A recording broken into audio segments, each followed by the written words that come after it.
In this tutorial, we're gonna see how to deploy Sparkflows using CloudFormation template. Uh, and for the first steps, we need to have all these relevant files downloaded. And after that, we need to upload the deploy_fire h2.sh and scriptrunner.jar files into our S3 bucket in the h2-db directory. Once that is done, we'll move on to the next step.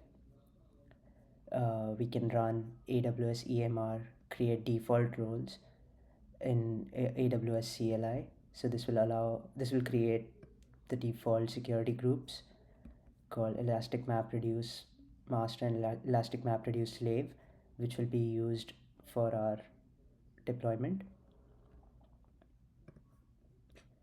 Next, we can update any of the values that are mentioned below in our JSON template file, and especially we will need to update the subnet ID and security group ID, where we want our application to be deployed in. And once that is done, we can see we have to create a key pair in the EC2 console. So if we go here, I've already created a Sparkflows key pair, which will be used to SSH into the primary node of our EMR cluster. Next, let's go ahead and create our stack in CloudFormation. We can update any values that we need over here. So here I'll input the latest Sparkflows 5 version and leave the rest as default. I've inputted the updated subnet IDs here and the S3 bucket where I have my files downloaded. Here we can leave everything as default, and let's just go ahead and submit. Yeah, this step can take some time, so you'll have to wait for some. Now that our stack has completed its creation, we can head on over to our EMR console, and using the primary public node DNS, we can head on over to the application and connect.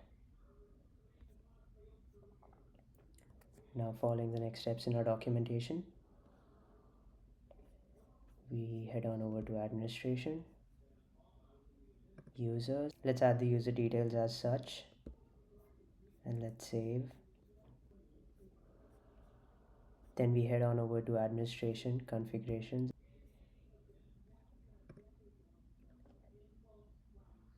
There you go. And once that is done, we can then SSH into our machine using the key pair that we generated earlier.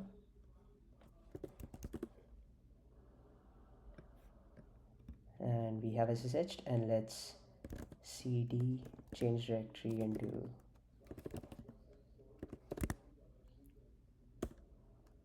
the file version that we created. Then let's run the Hadoop.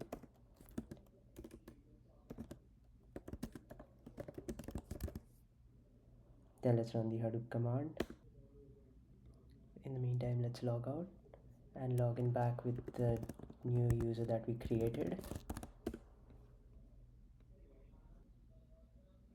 And now you can go ahead and start creating and using applications. That's all.